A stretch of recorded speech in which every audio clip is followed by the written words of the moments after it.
By 1972, the art and science of tornado chasing had improved dramatically.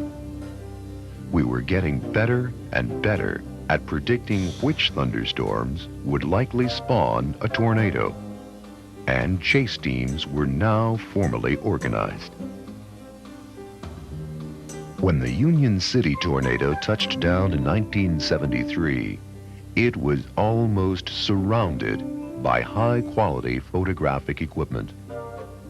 In addition, it was within range of the experimental Doppler radar at the National Severe Storms Laboratory.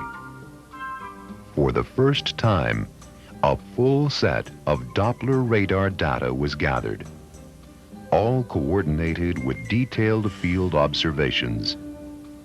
It was the closest thing yet to having a real tornado inside a laboratory.